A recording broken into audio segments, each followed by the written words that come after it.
A verdade é dura. O tão aguardado corte de juros do Fed não é mais uma hipótese. Ele virou quase uma consequência de um mercado de trabalho que perdeu força. Eu sou o Alê, e se você quer estar do lado certo quando essa ficha cair de vez em Wall Street, fica comigo até o final. Aproveita e já se inscreve no canal para chegarmos na meta dos 1000 inscritos e ativa o sininho, porque aqui o papo é direto, didático e 100% ancorado em dados. Vem transformar a sua vida com investimentos. O relatório de emprego de agosto nos Estados Unidos praticamente parou. Foram criadas apenas 22 mil vagas e a taxa de desemprego ficou em 4,3%. Mas o mais relevante não é apenas o número do mês, são as revisões. Junho foi recalculado para menos 13 mil, o primeiro resultado negativo desde 2020, e nos últimos 3 anos, cerca de 2 milhões de empregos foram revisados para baixo, mesmo com a maior emissão de dívida da história. Em outras palavras, o atrito do mercado de trabalho é maior do que se imaginava, e a tendência é clara: desaceleração. Os números de emprego foram revisados para baixo em quase 1,1 milhão desde fevereiro de 2022, as maiores revisões negativas desde a grande crise financeira.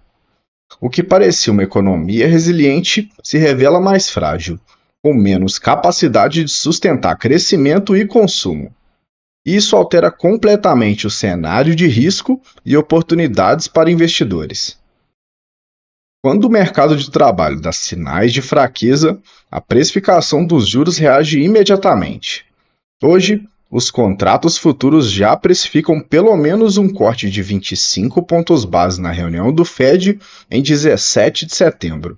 Depois do payroll de agosto e das falas mais cautelosas de dirigentes, voltou a circular a hipótese de um corte de 50 pontos base.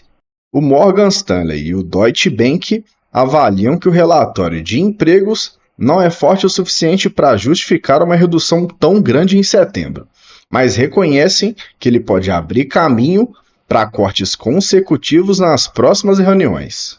E o que isso significa para o mundo? O dólar tende a enfraquecer nas margens, enquanto as treasuries longas sofrem pressão, refletindo preocupações com a sustentabilidade fiscal dos Estados Unidos e expectativas de inflação futura. Na prática, isso provoca reprecificação em moedas e juros emergentes, inclusive no Brasil, e aumenta o risco de exuberância em ativos de risco, caso o mercado continue interpretando a desaceleração como boas notícias para o preço das ações. A configuração atual da curva de juros dos Estados Unidos sugere um bear steepening, em que as taxas de longo prazo sobem diante de expectativas de inflação futura e da necessidade de ajustes contínuos na política monetária. Se tem um ativo que adora o combo juros em queda e incerteza estrutural, esse ativo é o ouro, e ele provou isso de novo. O metal rompeu outro recorde histórico e negociou acima de 3.600 dólares a onça, sustentados justamente por apostas em cortes do Fed e por uma demanda oficial muito forte. Não é só medo, é política de reservas. Os bancos centrais vêm comprando ouro de forma agressiva há 2 anos. Já detém mais ouro do que treasuries da composição agregada de reservas, um deslocamento silencioso com implicações geopolíticas. Some a isso a redução das posições chinesas em treasuries, no menor nível desde 2009, e você tem a tese: países estão preferindo menos dívida americana e mais ouro físico como apólice. No equity, a narrativa da vez é a seguinte: mesmo com o risco de recessão nos Estados Unidos, a tese de IA segue se sobressaindo. A Broadcom avançou forte depois de anunciar mais de 10 bilhões de dólares em pedidos de chips customizados de IA de um novo cliente.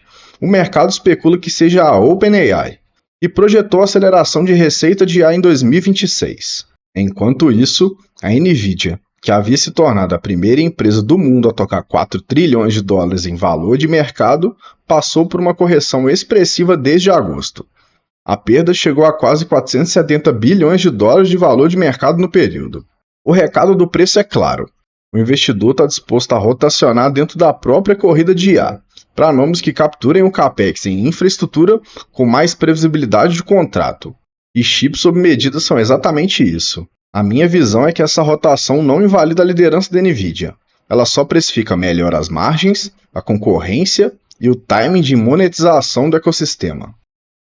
A discussão sobre IA e o mercado de trabalho conecta com um ponto incômodo levantado pelo padrinho de IA, Geoffrey Hinton. Em entrevista recente, ele foi direto. A tecnologia pode gerar desemprego em massa enquanto os lucros disparam, e é assim que o capitalismo captura a produtividade. A fala não é um apocalipse raso, é um alerta sobre como a renda do trabalho pode perder fôlego frente à automação, com implicações para consumo, política pública e, claro, múltiplos de empresas que são donas da infraestrutura de IA. Para o investidor, a leitura prática é dupla. Margens corporativas podem ser sustentadas por eficiência, mas a macro pode ficar mais instável com deslocamentos no emprego. Trazendo para a América do Sul, a Argentina iniciou a semana com um choque político. Derrota do campo de Javier Milei nas eleições em Buenos Aires acendeu o modo tático do estrangeiro. O índice Merval chegou a cair mais de 12% e o peso argentino 7%. O Morgan Stanley, que havia recomendado compra na semana anterior, tirou o call e passou a ver um período desafiador até as eleições do meio de mandato de 26 de outubro. É a prova viva de que em mercados sul-americanos, o gringo prefere esperar a confirmação de continuidade de reformas antes de tomar risco. E você, onde enxerga melhor relação risco-retorno na região hoje? Na Argentina ou no Brasil? Deixa nos comentários. Nada disso mudou a visão que eu venho repetindo há semanas. O mercado parece subestimar os impactos de uma possível recessão americana ao tomar mais risco com a narrativa dos cortes do Fed. Sim, os cortes eles ajudam a alongar múltiplos e aliviam o custo de capital. Mas se o lado real da economia escorregar, empregos, horas trabalhadas, difusão setorial, a trajetória de lucros fica em xeque. Minha sugestão de postura é a seguinte: separar com calma o que é alívio de juros do que é deterioração de ciclo. Manter proteção onde faz sentido, inclusive com ouro ou proxies, priorizar empresas com contratos de longo prazo e capacidade de precificar, e não confundir rotação tática com mudança estrutural na liderança dos lucros. Se esse conteúdo te ajudou, comenta aqui embaixo o que mais te surpreendeu e como você está posicionado para um cenário de cortes com crescimento fraco.